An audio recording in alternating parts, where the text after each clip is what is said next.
Today, we explore the tragic and complex story of Maximilian Palmer, a successful real estate agent whose secret life and hidden agenda led to a brutal murder. Maximilian Palmer, 48, of Littleton, Colorado, was known as the sexy realtor, driving around in a shiny black car showing homes to clients. He was married to Alva, a school principal, and had a son named Barrett. A graduate of the University of Colorado with a business degree, Maximilian had been in the real estate business for over 20 years and was well liked by the community for his friendliness and reliability. Living in a luxurious two-story home with a well-kept garden, Maximilian often appeared with a warm smile and a wave to his neighbors. However, behind that perfect image was a terrifying secret life. For the past 2 years, he had been having a secret affair with his stepson, Barrett. Not stopping there, Maximilian also met other men to satisfy his needs through work, using the houses he introduced as dating places. These double lives pushed him into a psychological crisis. What happened to lead to Maximilian's horrific death? Let's find out. In the final days before his death, Maximilian Palmer was busy at work, meeting clients and closing deals. He was looking forward to a weekend trip to the Bahamas with his wife, Alva, to temporarily forget his troubles. Friends described Maximilian as charming and easygoing, always making people feel comfortable and important. But beneath that friendly exterior, he was dealing with the pressures of his secret life. Guilt and fear of discovery gradually pushed Maximilian to a tragic end. On June 27, 2014, around 3 p.m., Alva Palmer returned early from her job as a school principal. She was looking forward to a relaxing evening, maybe watching some shows on Netflix and catching up on her favorite book. As she walked through the front door of their house on Bleak Street in Littleton, Colorado, everything seemed normal at first. She put her keys on the kitchen counter and called out for Maximilian, but there was no answer. Feeling a bit uneasy, Alva decided to check the basement, where Maximilian often spent time working on his real estate files or watching the History Channel. As she descended the stairs, she noticed that the basement door was slightly ajar, which was unusual. She called his name again, louder this time, but still no response. When she reached the bottom of the stairs, she was met with a scene of horror. Maximilian's lifeless body was sprawled on the floor, surrounded by signs of a violent struggle. There were bloodstains on the carpet and furniture, and Maximilian's face was bruised and battered. A men's luxury belt was wrapped tightly around his neck, clearly used to choke him to death. Alva screamed in terror and rushed to her husband's side, shaking him and desperately trying to wake him up, but it was too late. In a state of shock and disbelief, Alva grabbed her cell phone and dialed 911. Her hands trembled as she spoke to the operator, her voice cracking with emotion. "My husband is dead. I think he's been murdered," she cried, struggling to catch her breath. The operator tried to calm her down and instructed her to stay on the line until the police arrived. Hearing the commotion, Alva's neighbor Gina Reed rushed over to see what was happening. She found Alva sitting on the steps, sobbing uncontrollably. Gina stayed by Alva's side, trying to comfort her while she waited for the police to arrive. Time seemed to drag on, and Alva's mind was filled with questions about who could have done this and why.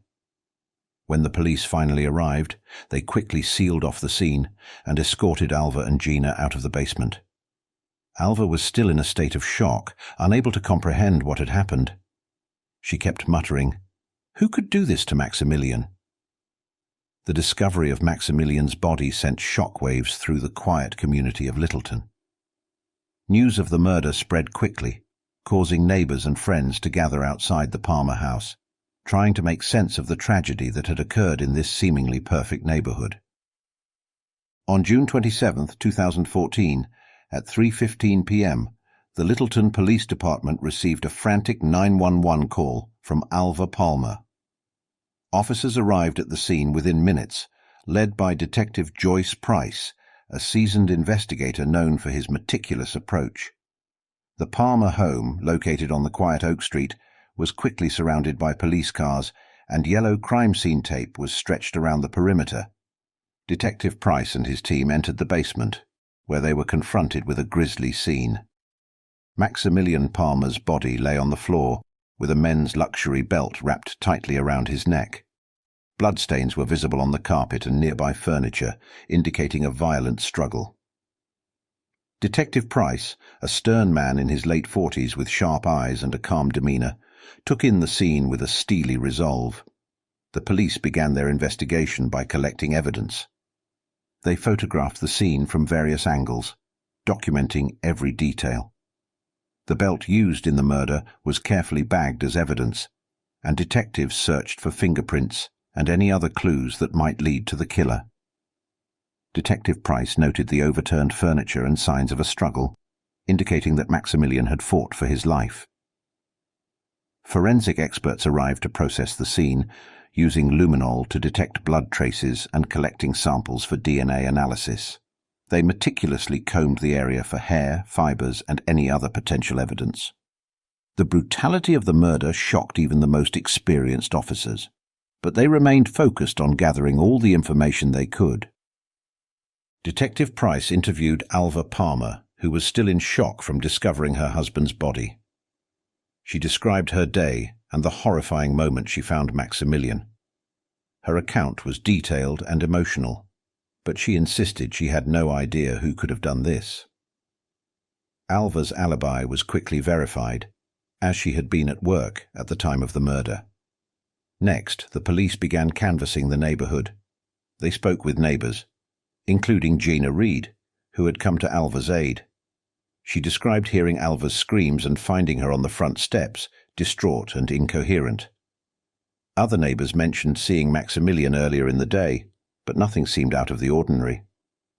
The police also checked Maximilian's recent phone and email records, hoping to find any leads. They discovered several suspicious messages and calls, suggesting that Maximilian had been meeting with various men for illicit sex. This revelation added a new layer to the investigation, pointing to potential motives related to Maximilian's hidden life. As the day turned into evening, the police continued their work, determined to find the person responsible for Maximilian Palmer's brutal murder. The scene was cleared, and Detective Price and his team reviewed the evidence collected, preparing for the next steps in their investigation. The community of Littleton watched anxiously, hoping for answers and justice for Maximilian Palmer. The first suspect in Maximilian Palmer's murder was his wife, Alva Palmer. Alva, 47, was a respected school principal in Littleton, known for her intelligence and strong character. She had worked in the school district for more than 15 years and was very involved in community activities. Co-workers described Alva as dedicated and authoritative, always striving for excellence. On June 28, 2014, the day after the murder, Alva was called in for questioning. Detective Joyce Price led the questioning, trying to piece together Alva's actions and emotions. Although she appeared tired and confused, Alva calmly answered questions. She recounted her day at work and the horrific discovery of Maximilian's body when she returned home. Despite maintaining a calm demeanor, Alva's anger and confusion were evident. She expressed shock and disappointment at Maximilian's affair, claiming she had no idea about her husband's secret life. This revelation added to the tension as Detective Price probed deeper into Alva's feelings about her husband's infidelity. Alva claimed they had a solid relationship, but had recently experienced some challenges. Alva said she was unaware of Maximilian's double life and explained that she had difficulty reading people's actions due to a recent skiing injury. Alva's alibi was solid. She had been at school all day, attending meetings and preparing for the new school year. Co-workers and security footage confirmed her presence at work at the time of the crime. However, her connection to the victim made her a person of interest. Detective Price also explored Alva's possible motive. Her reputation and career were crucial to her, and Maximilian's affair threatened both. However, Alva firmly denied any involvement in the murder, maintaining her innocence throughout the questioning. She was cooperative and provided all requested information, including access to her phone and emails. The police conducted a thorough search of the Palmer home, looking for any evidence that might link Alva to the crime. They found nothing incriminating, reinforcing her alibi and statements. Still, the detectives remained cautious, aware that emotions could drive even the most rational individuals to commit desperate acts. Alva was released after several hours of questioning, but she remained under scrutiny as the investigation continued. The police kept a close watch on her, monitoring her interactions and movements while they explored other leads. The murder of Maximilian Palmer was proving to be a complex case with layers of secrets and motives slowly unraveling. Barrett Palmer, Maximilian's 21-year-old stepson, was the next suspect. Barrett was a college student and part-time bartender known for his troubled past. He had been in and out of rehab and 12-step programs as a teenager. Despite these challenges, Barrett was determined to turn his life around and was pursuing a degree in psychology at a local community college. On June 28, 2014, Barrett was brought in for questioning. Detective Joyce Price, aware of the sensitive nature of Barrett's relationship with Maximilian, approached the interrogation with caution. Barrett appeared nervous but cooperative, willing to share his side of the story. Barrett admitted to the police that he had been in a secret sexual relationship with his stepfather for the past 2 years. He described feeling conflicted, struggling with the deceit and secrecy. Barrett revealed that he had recently broken off the affair after discovering that Maximilian had been cheating on him with dozens of other men, using homes he showed as a real estate agent as secret meeting places. During the interrogation, Barrett expressed a mix of anger and sadness. He felt betrayed by Maximilian, not only because of the affair but also because of the lies and manipulation. Despite his resentment, Barrett claimed he had no intention of harming Maximilian. He stated that he had been bartending on the night of the murder, and several witnesses confirmed his alibi. Detective Price delved deeper into Barrett's possible motives. The young man's history of emotional turmoil and substance abuse raised concerns, but his recent efforts to stay sober and focus on his studies painted a different picture. Barrett was open about his struggles and his desire to move forward, away from the toxic relationship with Maximilian. The police also examined Barrett's electronic devices and social media accounts, looking for any evidence of his involvement in the crime. They found messages between him and Maximilian that showed tension and conflict, but nothing that directly implicated him in the murder. Barrett's DNA was found at the crime scene, but as he lived in the house, this was not unexpected. Barrett's cooperation and consistent alibi made it difficult for the police to pin the crime on him. He was released after several hours of questioning, but he remained a key figure in the investigation. The police continued to monitor his activities and interactions, searching for any inconsistencies or new evidence that might shed light on his involvement. The complex dynamics between Maximilian and Barrett added a layer of complexity to the case, leaving Detective Price and his team with more questions than answers. As they continued to dig deeper, they hoped to uncover the truth behind Maximilian Palmer's brutal murder. Kiva Taylor, 30, was the third suspect in the investigation. Kiva had a history with Maximilian Palmer that made her a person of interest. She had once caught Maximilian having sex with her husband in the bathroom of the house they were touring together, which led to the end of her marriage. Known for her fiery temper, Kiva had several confrontations with Maximilian since the incident. On June 29, 2014, Detective Joyce Price brought Kiva in for questioning. Kiva was a waitress at a popular local diner and had a reputation for being outspoken and strong-willed. She walked into the interrogation room with a defiant expression, ready to defend herself. Detective Price started by asking Kiva about her relationship with Maximilian. She admitted that she despised him for ruining her marriage and causing her immense emotional pain. Kiva described the day she discovered her husband and Maximilian together as the worst day of her life. She had confronted Maximilian several times after that, demanding answers and an apology, but he had always brushed her off. When asked about her whereabouts on the day of the murder, Keva said she had been working a double shift at a diner called Denny's. She provided the names of her co-workers who could verify her alibi.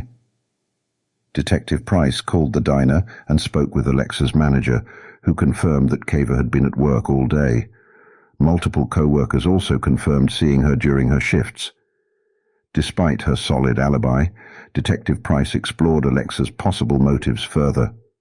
Her intense anger toward Maximilian was evident, but she insisted she had moved on and was focusing on rebuilding her life. Keva shared that she was taking night classes at a local community college, hoping to become a social worker and help others who had gone through similar struggles. The police searched Alexa's home and car, looking for any evidence that might link her to the crime. They found nothing suspicious or incriminating.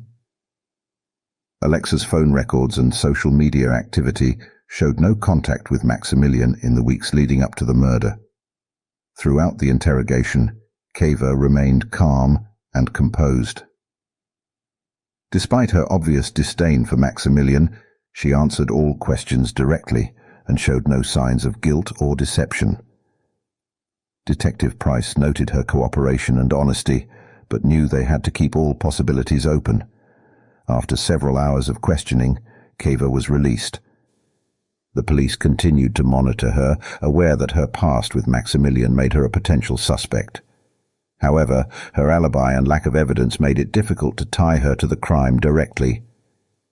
The investigation into Maximilian Palmer's murder grew more complex with each interview. Detective Price and his team were determined to uncover the truth, but the web of secrets and lies surrounding Maximilian's life made their task increasingly challenging. They pressed on, hoping to find the piece of evidence that would finally reveal the killer. On July 3, 2014, the investigation took a dramatic turn. It was a hot summer day in Littleton, Colorado, with temperatures reaching the high 80s. Around 10 a.m., Detective Joyce Price received a call from the forensic lab. They had found crucial new evidence while re-examining items from the crime scene. Among Maximilian Palmer's belongings was a small hidden camera disguised as a smoke detector installed in the basement. Detective Price and his team immediately retrieved the footage. The camera had recorded the basement's activities for the past few weeks, capturing Maximilian's secret meetings and interactions. As they reviewed the footage, they discovered a recording from the day of the murder. The video showed a heated argument between Maximilian and his stepson, Barrett Palmer. The argument quickly escalated into a physical struggle. In the video, Barrett grabbed the luxury belt from a nearby chair and used it to choke Maximilian in a fit of rage. The footage captured the entire incident, providing undeniable evidence of Barrett's involvement in the murder. The team was shocked by the brutality and clear motive behind the act: anger and betrayal. With this new evidence, Detective Price contacted Barrett and asked him to come in for further questioning. Barrett arrived at the station, unaware of the video evidence against him. During the interrogation, Price confronted him with the footage. Barrett's demeanor changed instantly. His initial calmness turned to panic and desperation. Realizing he'd been caught, Barrett broke down and confessed. He explained that he felt trapped in the relationship with Maximilian, manipulated by both his stepfather and his mother, Alva. The constant deceit and Maximilian's infidelity had pushed him to his breaking point. Barrett admitted that in a moment of uncontrollable rage, he had killed Maximilian to free himself from the suffocating situation. Detective Price carefully documented Barrett's confession, ensuring every detail was recorded. The new evidence, combined with the confession, left no doubt about Barrett's guilt. The police now had a clear picture of the events leading up to Maximilian Palmer's murder and the complex web of secrets and lies that had surrounded the case. On July 4, 2014, just before noon, the Littleton Police Department made a decisive move. With Barrett Palmer's confession and the incriminating video evidence, Detective Joyce Price and his team were ready to arrest him for the murder of Maximilian Palmer. Barrett, 21, a college student and part-time bartender, had been living a life of turmoil and confusion. Despite his attempts to overcome his troubled past, The intense emotional pressure from his affair with his stepfather and his mother's manipulations had driven him to a breaking point. The police learned that Barrett, overwhelmed by feelings of betrayal and manipulation, had killed Maximilian in a fit of rage. On the day of the arrest, Detective Price and several officers arrived at Barrett's apartment. They knocked on the door, and Barrett, looking pale and exhausted, answered. He was handcuffed and read his rights. Barrett seemed resigned to his fate, showing little emotion as he was led to the police car. The neighborhood was quiet, but a few curious onlookers watched as the scene unfolded. Back at the station, Barrett was formally charged with the murder of Maximilian Palmer. Detective Price conducted a final interview to document all the details of Barrett's confession. Barrett reiterated his feelings of being trapped and manipulated by Maximilian and pressured by his mother, Alva. He described the events leading up to the murder, including the violent argument that had escalated into the fatal attack. Alva Palmer, Maximilian's wife and Barrett's mother, was also brought in for questioning. The investigation had revealed that Alva had known about the affair for months and had pressured Barrett to continue it. She feared that Maximilian's reckless sexual behavior would ruin her chances in the upcoming election for school superintendent. Alva, however, was not directly involved in the murder. Her deception and manipulation added a layer of complexity to the case, but she was not charged with any crime. Maximilian's family was shocked by the revelations. They had seen Maximilian as a devoted husband and father, unaware of his double life. The arrest of Barrett brought a mix of emotions: grief for Maximilian's death, anger at the betrayal, and a sense of tragic inevitability given the circumstances. The community of Littleton was stunned by the news.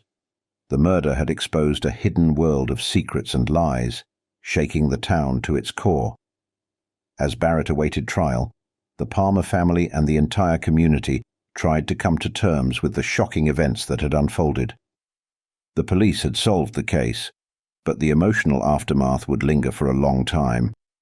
The truth about Maximilian's life and death had been revealed, but the scars left behind would take much longer to heal. Barrett Palmer's trial began on August 15, 2014, in Littleton, Colorado. The courtroom was packed with family, friends, and media, all eager to hear the details of the case. Prosecutor Louisa West, 45, known for her powerful presence and dedication to justice, led the prosecution. She argued that Barrett's murder of Maximilian Palmer was calculated, driven by deep anger and betrayal. She presented evidence from hidden cameras and Barrett's confession. Defense attorney Dominic, 40, argued that Barrett was driven by emotional turmoil and manipulation from Maximilian and his mother, Alva. Dominic sought a lighter sentence. During the trial, the victim's family, including Alva Palmer, sat silently, clearly shocked by the revelations about Maximilian's double life and the trouble it caused. On September 5, 2014, the jury returned with a verdict. Barrett Palmer was found guilty of second-degree murder. The jury determined that while Barrett had acted in a fit of rage, the killing was not premeditated. The decision was met with mixed reactions. Some felt the verdict was just, given the emotional and psychological factors involved. Others felt it was too lenient, given the brutality of the crime. Barrett was sentenced to 25 years in prison without the possibility of parole. The sentencing brought a sense of closure to the case, but the pain and trauma for Maximilian's family were far from over. The Palmer family struggled to find peace, knowing that Maximilian's death had been caused by someone so close to them. The trial's impact extended beyond the courtroom. It forced the community to confront the hidden realities of betrayal and manipulation, leaving a lasting mark on Littleton. As the case concluded, the Palmer family and the town of Littleton began the difficult process of healing from the shocking events that had unfolded. After the trial of Barrett Palmer concluded in September 2014, life in Littleton, Colorado, slowly began to return to normal. However, the impact of the case lingered. The community, deeply shaken by the brutal murder of Maximilian Palmer and the subsequent revelations, faced a long process of healing and adjustment. Barrett Palmer, now serving a 25-year prison sentence, remained in the Colorado Department of Corrections. His life behind bars was marked by the same struggles he faced outside, dealing with his own emotions and the consequences of his actions. In prison, Barrett was reportedly quiet and withdrawn, focusing on completing his education through available programs. He used the time to reflect on his past decisions and seek counseling for his emotional issues. Alva Palmer, Maximilian's wife, had her own challenges to face. The trial had exposed her knowledge of Maximilian's affair and her manipulative actions, which had a significant impact on her personal and professional life. The scandal affected her candidacy for school superintendent, a position she had been campaigning for diligently. Despite her previous efforts to present a perfect image, the revelations led to her withdrawal from the race. Alva tried to rebuild her life away from the public eye, seeking therapy to cope with the emotional fallout and address the impact of the scandal on her reputation. In the months following the trial, Littleton began to move forward. Through the scars of the case remained. The community held memorials and support events to honor Maximilian Palmer's memory and support those affected by the crime. The Palmer family's tragedy served as a sobering reminder of the hidden struggles that can lie behind closed doors. As life resumed its normal pace, the case remained a poignant chapter in Littleton's history, a reminder of the deep impact of betrayal and violence on individuals and communities alike. The story of Maximilian Palmer's murder is a tragic reminder of the complexities and hidden secrets that can lurk beneath the surface of seemingly perfect lives. It's a tale of manipulation, deceit, and the devastating consequences of living a double life. Hey, interested in more real-life murder mysteries? Be sure to like and subscribe to our channel. Do you have any thoughts about this case or have a case of your own you'd like us to investigate? Leave us a comment. Thanks for watching video.